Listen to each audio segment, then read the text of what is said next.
محنت قبول کر لی، لیکن پتہ نہیں ایک صحابیہ رضی اللہ تعالی عنہ میرے پاس نبی کے پاس آتی ہیں، یا رسول اللہ میرا بیٹا بدری شہید ہے، آپ کے ساتھ جہاد کیا، سر کٹوا بیٹھا، بدر میں مر گیا، شہید ہو گیا، آپ بتائیں اس کا کیا معاملہ ہوا؟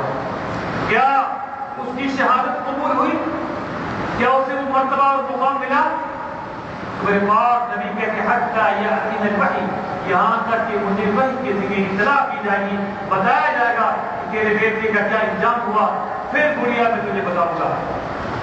چند لمحوں کے بعد، چند گھنٹوں کے بعد جب وحی آتی ہے تو اللہ کے نبی اس بڑھیا کو مبارکباد دیتے ہیں اور کہتے ہیں کہ اے بڑھیا، اللہ نے تیرے بیٹے کی شہادت قبول کر لی ہے، اس کو جنت کے پرندوں میں سے ایک بہترین پرندہ بنا کر کے وہاں اللہ اڑا رہا ہے۔ بڑھیا اللہ اکبر کہتی ہوئی، نعرہ تکبیر کہتی مسجد سے باہر نکلتی ہے۔ دوستو ہم بھوکے رہے، ہم پیاسے رہے، لیکن کیا پتا انسان حقیق کیا پتا کہ ہم سے کس موقع پر کون سی غلطی ہوئی، نہ معلوم ہم سے کچھ خطائیں بھی ہوئی ہوں گی، نہ معلوم ہم سے اللہ کا کچھ عصیان اور اس کی نافرمانی بھی ہوئی ہوگی۔ دوستو اللہ نے یہ آخری رات اس لیے رکھی، خدا نہ خواستہ کوئی کمی رہ گئی ہے، کوئی کوتاہی رہ گئی ہے، کوئی بات رہ گئی ہے تو آج کی رات مانگو، آج کی رات جاگو، دعاؤں میں مانگو، قرآن پڑھ کے مانگو اور خود مانگو، جو دل میں آتا ہے اپنے رب سے مانگو۔ اور خاص کر اس وقت آپ مسجد میں بیٹھے ہیں، مسئلہ حدیث سے لکھا کائنات نے، اس وقت آپ کس کے مہمان بن کے بیٹھے ہیں؟ اللہ کے مہمان، اللہ کے مہمان، اس رب کے مہمان، باوجود سب میرے بھائی بیٹھے ہیں تو انشاءاللہ وہ بڑا کریم ہے، وہ بڑا مہمان نواز ہے، جو اس کے در پہ آتا ہے، جو اس کے گھر میں آتا ہے، اس کی بڑی مہمانی کرتا ہے، اس کی دعا بھی قبول کرتا ہے، اس کی مرادیں بھی پوری کرتا ہے، جو وہ مانگتا ہے اس کو عطا کرتا ہے۔ دوستو صحابہ نے کہا اللہ کے نبی ہم سے پہلے امتیں جو تھی ان کی عمریں لمبی تھی، کسی کی 1000 سال، کسی کی 1050 سال، کسی کی 300 سال، اللہ کے نبی ہماری عبادتیں ان کے ساتھ کیسے مساوی ہوگی، کیسے برابر ہوگی؟ تو اللہ کریم نے خاص فضل کرتے ہوئے، خاص کرم کرتے ہوئے، خاص مہربانی کرتے ہوئے امت مسلمہ کو یہ رات دے دی، جس میرے بھائی نے اس رات کو پا لیا، اس رات کو اس نے عبادت کی، اپنے خالق کو راضی کر لیا، 83 ماہ اور 4 مہینے کی عبادت حاصل کر گیا۔ دوستو بڑی خوشی کا موقع ہے، بڑی مسرت کا موقع ہے کہ اللہ انعام تقسیم کر رہا ہے، اللہ انعام تقسیم کر رہا ہے اور آپ انعام لینے والوں میں سے ہوگے، کیونکہ اس وقت بازار بھرے ہوئے ہیں، بازار بھرے ہوئے، شاپنگ ہو رہی ہے، شاپ کے عروج پر، خریداری عروج پر، خوب کپڑے لیے جا رہے ہیں، خوب چوڑیاں لی جا رہی ہیں، خوب سرخی پاؤڈر لیا جا رہا ہے، خوب جوتیاں لی جا رہی ہیں، لیکن اللہ کے تھوڑے سے بندے تو اللہ کی اس ندا پر لبیک کہتے ہوئے کہ اللہ ہمیں تو 83 سال کی عبادت کا ثواب عطا کر دے، وہ آ کر کے ان اللہ کی مسجدوں کو آباد کرے۔ دوستو جو اللہ کا مہمان بنتا ہے اس کو اپنے مہمان خانے سے وہ خالی نہیں بھیجتا، اللہ کا جو مہمان بنتا ہے، اللہ کا جو مہمان بنتا ہے اس کو اپنے مہمان خانے سے خالی نہیں بھیجتا۔ مجھے یاد آ گئی اس عورت کی توبہ، جو عورت بظاہر غلطکار تھی، سیاہکار تھی، گناہوں سے عتی بھری تھی، گناہ ہی گناہ تھے، نیکیاں کچھ نہ تھی۔ اس کی ایک نیکی دیکھتی ہے کہ کنویں کے ارد گرد ایک کتا پیاسا چکر لگا رہا ہے، منہ نے اپنی زبان نکالے ہوئے اس اللہ کی بندی کو ترس آتا ہے، اس کتے پر، اس حرام کتے کو اپنے جوتیوں کے ساتھ باندھ کر کے خوہ سے پانی پلاتی ہے تو اللہ کو اس کی ادا پسند آتی ہے، اللہ سارے گناہ معاف کر سکتے ہیں۔ تو آپ کی ادا پسند ہے؟ آپ کس کے مہمان بن کے بیٹھے ہیں؟ آپ نے کس کا انتظار کیا؟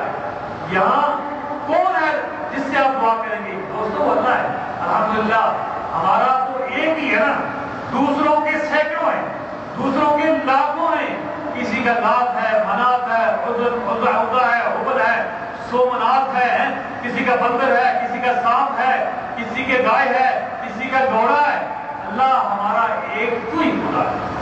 اور آج کے دن اس رات میں ہم تو اس سے معافی مانگنے کے لیے، اپنے گناہوں پہ شرمندگی کا اظہار کرنے کے لیے، اپنے گناہوں پر نازم ہو کر کے اللہ کے دربار میں حاضر ہیں، تیری اس مسجد میں حاضر ہیں۔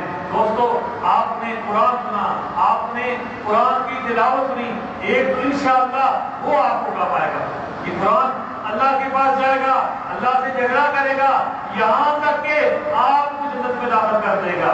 خدا نخواستہ اگر کوئی اور کمی رہے گی تو یہ جو آپ کی دعا ہوگی، یہ آپ کی جو حاضری ہوگی، انشاءاللہ اللہ کے آپ کی ضرورت پر ضرور کام آئے گی۔ دوستو، میں نے خود بھی کہا تھا، انسان بڑی امیدیں رکھتا ہے کہ کوئی بات نہیں، آج رات نہ جاگا کل جا کر لوں گا، آج دعا نہ کی کل کر لوں گا، پرسوں کر لوں گا، عید کے دن کر لوں گا۔ دوستو، کچھ وقت ہوتے ہیں دعاؤں کی قبولیت کی، کچھ ایام ہوتے ہیں، کچھ راتیں ہوتی ہیں، کچھ ساعتیں ہوتی ہیں، کچھ گھڑیاں ہوتی ہیں دعاؤں کی قبولیت کے لیے۔ اور خاص کر دوستو، ان پاک راتوں میں میرے نبی رحمت علیہ السلام اپنے اہل و عیال کے ساتھ پوری رات بیدار ہو کر کے اللہ کی عبادت کرتے تھے۔ ہم اگر اور کچھ نہیں کر سکے، شکر ستائش رکو میرے بھائی جاگے ہیں، آج بھی میرے بھائی جاگے ہیں، تو اللہ توفیق دے، اللہ ہمت دے، اللہ آپ کی عبادت، آپ کی ریاضت جو آپ نے کی، یہ ٹوٹے ٹوٹے سجدے جو آپ نے کیے، ان کو اللہ اپنے دربار میں قبول اور منظور فرمائے۔ جو میں نے آیت پڑھی، اللہ فرماتے ہیں کہ یہ وہ کتاب ہے، اس میں کوئی شک نہیں۔ اللہ کی قسم، مجھے یاد آ گیا ایک عجیب سا واقعہ، میں مدینے میں پڑھتا تھا، شعبۃ اللغہ میں تھا، میں جہاں بھی سکھائی جاتی ہے۔ میرے ساتھ ایک لڑکا، اس کا محمد سلیم، جرمنی کا رہنے والا، اور ایک اور دوسرا عبداللہ، رنگ کالا، کہ ملک صاحب کبھی کبھی مذاق بھی کرتے، سیاہ رنگ، ہونٹ بڑے ہوئے، موٹا موٹا وہ۔ تو یہ دو میرے دوست ساتھی میرے، میں دونوں سے پوچھا تم مسلمان کیسے ہوئے؟ تو مجھے سلیم نے کہا میں کینیا میں تھا، کینیا کے جزیرہ ممباسا میں تھا، ممباسا میں سیر کر رہا تھا، سیاحت کر رہا تھا، بدکاری کر رہا تھا، بے حیائی کر رہا تھا، گندگی کر رہا تھا، غلاظت کر رہا تھا، اللہ کی نافرمانی کر رہا تھا۔ تو میں دیکھتا ہوں رمضان کا مہینہ ہے، رمضان کے مہینے میں ہوٹل کے قریب مسجد تھی، جس مسجد سے کوئی آواز آتی، آواز ایسی آتی جو دل کو سکون دیتی، آواز ایسی آتی جو دل میرے کو قرار دیتی۔ مجھے نہیں پتا نہیں کون سی آواز ہے، یہ موسیقی ہے، یہ گانا ہے، یہ ان لوگوں کی یہاں کی کوئی روایتی قوالی ہے، یہ کیا جو بھی ہے۔ المہم ایک دن میں اٹھا، اس آواز کا چل دیا، دیکھتا ہوں ایک بڑی مسجد ہے، مسجد میں لوگ مجتمع ہیں، اور امام صاحب سورہ رحمان کی تلاوت کر رہے تھے، وقال علم القرآن خلق الانسان علمہ البیان۔ امام صاحب نے جب اس سورت کی تلاوت شروع کی، کہتے ہیں وہیں راستے میں بیٹھ گیا، لوگوں کی جوتیوں پر بیٹھ گیا، سننے لگ گیا۔ اللہ کا کرنا، مجھے علم تو نہیں تھا کہ پڑھ کیا رہا ہے، لیکن یہ ہو رہا تھا اس کے پڑھنے سے دل کو سکون مل رہا تھا، دل کو قرار مل رہا تھا، دل میں جو بے قراری تھی وہ بیٹھتی تھی، وہ ٹھیک ہو رہی تھی۔ سلام بھائی، جب سلام پھیرا میں اندر گیا، میں نے پوچھا کہ آپ کیا پڑھ رہے تھے؟ کہا کہ رمضان کا مہینہ ہے، امام صاحب صبح کی نماز پڑھا تھے، سورہ رحمان کی تلاوت کر رہے تھے، ہمارا یہ قرآن ہے، ہمارے نبی کو اتارا گیا ہے، اس کے پڑھنے کا یہ ثواب ہے۔ میں نے کہا میں نے سکون کو بہت تلاش کیا، میں نے قرار کو بہت تلاش کیا، میں سکون کے لیے بھاگا کہاں سے کہاں پہنچا، لیکن مجھے سکون نہ ملا۔ تو آج صبح جب میں نے تلاوت سنی سورہ رحمان کی، اللہ نے مجھے سکون دے دیا، مجھے بھی اس مذہب میں رہ لو، مجھے بھی اس دین میں قبول کر لو۔ کہتے ہیں مجھ سے کلمہ پڑھوایا، میرے کپڑے بدلوائے، مجھے نہلایا اور دہلایا، اور مجھے اچھے کپڑے پہنا کے مسلمان بنا دیا۔ مسلمان بننے کے بعد میرے باپ، میرے بھائی، میرے دوست، میری بہنیں سب میری دشمن ہوگی، سب نے میرا مقاطع کر دیا۔ باپ نے کہا کہ جائیداد بہت ہے، جائیداد بے شمار ہے۔ سلیم نام پہ جب سلیم آپ جب مسلمان کا نام سلیم تھا، تو سلیم تم اگر اسلام چھوڑ دو گے، دوبارہ اپنے پرانے مذہب پر آؤ گے، تو ساری جائیداد تمہیں دے دوں گا۔ سلیم نے جواب دیا کہ اب اس کلمے کو پڑھنے کے بعد، اس قرآن کو پڑھنے کے بعد، اسلام لانے کے بعد اللہ نے جو قرار دی ہے، اللہ نے جو سکون دی ہے، تمہاری ساری دولت ایک طرف، تمہارے سارے معاملات ایک طرف، تمہارا سارا پیسہ ایک طرف، جو مجھے قرار مل گیا ہے، اب میں اسلام چھوڑنے والا نہیں۔ ہدی للمتقین، اس میں ہدایت ہے متقیوں کے لیے. تو میں نے دیکھا بعض کے اللہ نے دل نرم کر دیے, بعض نے اپنے آپ کو اس مہینے میں بدل دیا, بعض ایسے تھے جو بے نماز تھے, بعض ایسے تھے جو نماز کی پابندی نہ کرتے. الحمدللہ قاری صاحب کے پیچھے, امام صاحب کے پیچھے, امام صاحب کا واز سننے کے بعد اللہ نے ان کی اصلاح کر دی, اللہ نے ان کی دنیا بھی اچھی کر دی, اور اللہ سے دعا ہے اللہ ان کی آخرت بھی اچھی کرے گا. دوستو قرآن یہ وہ کتاب ہے, درس انقلاب ہے, جس میں دلوں کی شفا ہے, جس میں روح کی بیماری کا علاج ہے, جس میں گھروں کا سکون اور قرار ہے. مجھے یاد ہے کہ پاکستان کے ایک صدیر تھے ذکی یمانی, کیا نام تھا, نام مجھے بھول گیا, سینیٹر بھی رہے, وزیر بھی رہے اور سیکرٹری داخلہ بھی رہے. انہوں نے کہا کہ دل کو سکون گانے سے ملتا ہے. جب کبھی مجھے مایوسی ہوتی ہے, بے قراری ہوتی ہے, بے چینی ہوتی ہے, تو میں اپنے اس ٹیپ میں جگہ کر کے گانا سنتا ہوں جس سے مجھے قرار ملتا ہے. میں نے کہا شیطان کو گانے سے قرار ملتا ہے, شیطان کے بندوں کو گانے سے قرار ملتا ہے, شیطان کے راستے پر چلنے والوں کو گانے سے قرار ملتا ہے. لیکن اللہ کے بندے جو ہیں, اللہ فرماتے ہیں الا بذکر اللہ تطمئن القلوب, کہ اللہ کی یاد سے یہ دل مطمئن ہوتے ہیں. مجھے یاد آئے میرے استاد تھے, ان کا نام تھا علی مشرف. علی مشرف ہمیں توحید پڑھاتے تھے جامعہ اسلامیہ میں. ہوا اس طرح کہ متحدہ عرب امارات کی لڑکی جس کو آگ لگ جاتی, اچانک اس کے کپڑوں کو آگ لگ جاتی, اس نے بڑا علاج کرایا, لوگ بڑے امیر ہیں, پیسے والے ہیں, دنیا پوری نے فراق بلائے. آخر میں اخبار میں اشتہار دیا, شرق الاوسط اخبار میں اشتہار دیا. اشتہار کا مضمون یہ تھا کہ طب میرے علاج سے عاجز آ گئی, عاجز الطب عن علاجی فہل هناك معالج يعالجنی. ساری طب, سارے اطباء, سارے ڈاکٹر میرا علاج کرنے سے عاجز آ گئے. ہے کوئی ایسا ڈاکٹر, ہے کوئی ایسا حکیم جو میرا علاج کرے, جو مجھے شفا دے؟ شیخ صاحب پڑھتے ہیں, کہتے ہیں میں خون کے ہاسپٹل کا, میں نے کہا آؤ میں تمہارا علاج کرتا ہوں. کہتے ہیں وہ بکا کے جہاز پورا دبئی سے مدینہ منورہ لے گئے.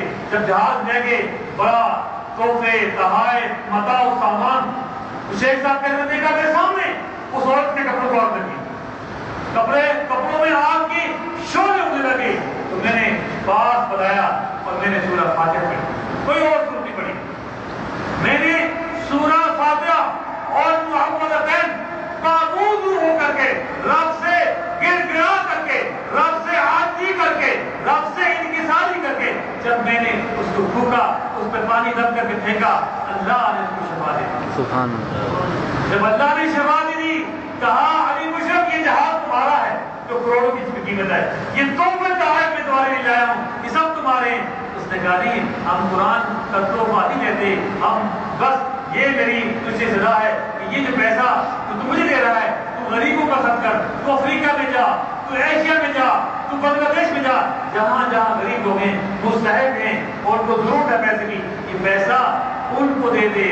اس لیے دوستو اس قرآن میں شفا ہے, لیکن ہم شفا پہ اعتقاد کرتے, ہم مانتے نہیں. ہماری بات اس مولوی والی ہے جو مجھ جیسا مولوی تھا, کمزور ایمان تھا, کمزور اعتقاد تھا, لا الہ الا پڑھو دریا پار کرو, اپنی باری آتی ہے کہ قبر باندھ دو. دوستو قرآن میں شفا ہے, قرآن میں دلوں کی طہارت ہے.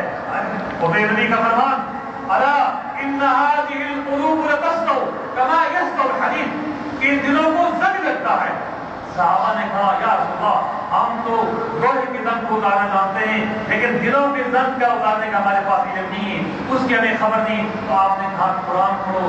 دوستو جس طرح آپ نے رمضان میں قرآن پڑھا, جس طرح آپ نے رمضان میں اس قرآن کی تلاوت کی, رات کو قاری صاحب کے پیچھے سماعت کی اور اپنے گھر پڑھا, بچوں کو پڑھایا, سب نے پڑھا.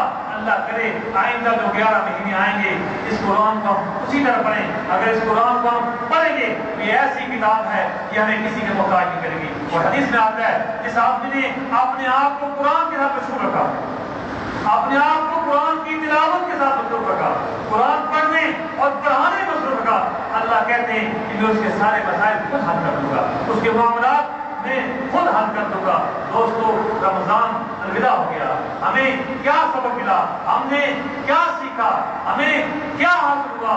دوستو اگر اصلاح نہ ہوئی, اگر تربیت نہ ہوئی, پھر ہم شیطان کے بنتے رہے، پھر ہم شیطان کے راستے پہ چلتے رہے۔ دوستو قرآن پڑھنے کا کیا فائدہ، اس لمبے قیام کا کیا فائدہ؟ اللہ کرے ہماری تراویح، اللہ کرے ہمارا قیام، اللہ کرے ہمارے صدقہ و خیرات، اللہ کرے جو ہم نے نیک اعمال کیے ہیں وہ اللہ آپ کے دربار میں سارے قبول فرمائے۔ یہ نہ ہو جیسا کہ میرے نبی نے فرمایا کہ لمبا قیام کرتا ہے، خوب تھکتا ہے، پاؤں پہ سوجن پڑ جاتی ہے، لیکن سوائے تھکاوٹ کے، سوائے کسل کے اس کو حاصل کچھ نہیں ہوتا۔ میری اللہ سے دعا ہے آپ سب کے لیے سمیت اپنے محلے والوں کے لیے، اپنے مظفرآباد والوں کے لیے کہ اللہ جن میرے بھائیوں نے اطاعت کی ہے، اللہ تیری فرما برداری کی ہے، تیرے آگے سجدے کیے ہیں، تیری اس پاک کتاب کی تلاوت کی ہے، اللہ قرآن کا پڑھنا بھی قبول فرما لے، اللہ رات کا جو قیام ہے وہ بھی قبول فرما لے، دن کا روزہ بھی اللہ قبول فرما لے۔ اے اللہ ان میرے بھائیوں کو کسی کا محتاج نہ کرنا۔ دوستو 12:30 ہونے کو ہے، بات کرے تو بات بہت لمبی ہو جاتی ہے، کیونکہ اب آخری وقت بھی ہے، کچھ آپ نے تنہائی بھی مانگنا ہے، کچھ ہم اجتماعی مانگیں گے اللہ سے، کچھ آپ نے تنہائی سے اپنے رب سے مکالمہ کرنا ہے، رب سے باتیں کرنی ہے، رب سے آپ نے ہم کلام ہونا ہے۔ اس لیے ہمارا رب تو یہاں سے قریب ہے، شرف سے قریب ہے، ہمیں کسی وسیلے کی ضرورت نہیں ہے۔ دوست کہتے ہیں پوڑی لگانی پڑتی ہے، کسی پیر کو پکڑنا پڑتا ہے، کسی ولی کو پکڑنا پڑتا ہے۔ الحمدللہ ہم پر خدا کی رحمت ہے، ہم اپنے رب سے جس ٹائم چاہیں، جس وقت چاہیں، جہاں چاہیں ملاقات کر سکتے ہیں۔ رب خود فرماتا ہے وَإِذَا سَأَلَكَ عِبَادِي عَنِّي فَإِنِّي قَرِيبٌ۔ دوسری آیت میں اللہ خود فرماتے ہیں نَحْنُ أَقْرَبُ إِلَيْهِ مِنْ حَبْلِ الْوَرِيدِ، تو ہم تو تمہاری شرف سے بھی زیادہ قریب ہیں۔ اور میرے باپ نبی کا فرمان اِذَا سَأَلْتَ فَاسْأَلِ اللَّهَ وَإِذَا اسْتَعَنْتَ فَاسْتَعِنْ بِاللَّهِ، جب مانگ تو اللہ سے مانگ، جب مدد مانگ تو اللہ سے مانگ، جب تیرے کوئی معاملہ ہو اللہ سے مانگ، اللہ تیرے معاملات کو حل کر دے گا۔ اوپر میں نے بات کی تھی، باقی جگہوں میں میری یہ بات کی تھی، ہم مانگتے ہیں بعض دفعہ، دعا کرتے ہیں، لمبی دعا کرتے ہیں، دعا قبول نہیں ہوتی، دعا کا جواب نہیں آتا۔ دوستو ایسی بات نہیں ہے، وہ رب کریم، وہ رب مہربان، وہ رب عظیم دعاؤں کو رد نہیں کرتا۔ ہاں حرام کھا کے کرنے کی دعا ملتی ہے، حرام کھایا دعا کی پھر دعا قبول نہیں ہے، حلال کھا کر کے جو آپ دعا کرو گے اللہ قبول فرماتے ہیں، اللہ قبول کرتے ہیں۔ بعض دفعہ آپ کی دعا کے صدقے اللہ مصیبت ڈال دیتے ہیں، آزمائش ڈال دیتے ہیں، سختی ڈال دیتے ہیں، ایکسیڈنٹ ڈال دیتے ہیں، بری بیماری ڈال دیتے ہیں، اور بعض دفعہ آپ کی دعا اسی وقت قبول ہو جاتی ہے۔ اور میں نے اپنے والد محترم رحمۃ اللہ علیہ نے تجربہ کیا ہے، وہ جب دعا کرتے تھے اور خاص کر بارش کے لیے اللہ مسکنا غیث مغیثا حنیّا مغیث، ایک دم رات کو بارش نہ تھی، میں اتنا موسم یاد کر کے جائے بارش نہیں ہوگی، لیکن اصلی صاحب جو دعا کرتے تھے اللہ بارش دے دیتا تھا۔ بعض ایسی بھی ہے کہ بعض دفعہ اسی وقت قبول ہوتی ہے، اور بعض دفعہ دعا کو اللہ کریم ذخیرہ بنا دیتے ہیں، اللہ کیا کرتے ہیں ذخیرہ کر دیتے ہیں اس دن کے لیے جس دن دوست چھوڑ دیں گے، احباب چھوڑ دیں گے، پیارے چھوڑ دیں گے، قربان ہونے والے چھوڑ دیں گے، دوستو سب پہچان سے بھی انکار کر دیں گے، ایک نیکی دینے سے بھی انکار کر دیں گے، تو اس دن دعا آپ کی کام آئے گی۔ میرا بھائی بڑا پریشان ہوگا، نیکیاں کم ہوں گی، گناہ زیادہ ہوں گے، نیکیوں کا پلہ جو ہے وہ ہلکا ہوگا، برائیوں کا پلہ بھاری ہوگا، بڑا پریشان ہوگا۔ اچانک کوئی چیز آ کر کے اس کے میزان میں پڑے گی، اس کے ترازو میں پڑے گی، اس کی نیکی اللہ بھاری کر دے گا، اس کی نیکی کو اللہ زیادہ کر دے گا کہ اللہ کا بندہ پوچھے گا اللہ یہاں سختی کے وقت میں، اس تنگ وقت میں مجھے کون سی چیز کام آئی؟ اللہ فرمائیں گے وہ تیری دعا جو تو نے سحر میں کی تھی، تو نے افطار میں کی تھی، مسجد اہل حدیث صدیقہ کائنات میں کی تھی، تو نے تنہائی میں کی تھی، علاقے میں کی تھی یا اجتماعی کی تھی، تو نے سمجھا کہ میں نے تیری دعا کو رد کر دیا، تیری دعا کو میں نے ٹال دیا؟ نہیں، میں نے تیری دعا کو آج کے دن کے لیے ذخیرہ کر دیا تھا، کیونکہ اللہ تیرا شکر ہے، اللہ تیری مہربانی، اللہ تیری عنایت، اللہ تیرا کرم کہ تو نے میری دعا کو آج کے دن کے لیے ذخیرہ کیے رکھا تھا۔ تو دوستو پریشان نہ ہونا، اگر قبول ہوگی تو الحمدللہ، یہ بعض دفعہ کوئی ایسی مصیبت ڈل جائے گی، اور اگر مصیبت نہ ڈلی، کام یہاں نہ آئی، ایک آخرت میں آپ کی اللہ اس دعا کو ذخیرہ بنا دیں گے۔ تو خلوص کے ساتھ دعا مٹھائی گئی تھی صاحب کہتے تھے مٹھائی کی خلوص کے ساتھ دعا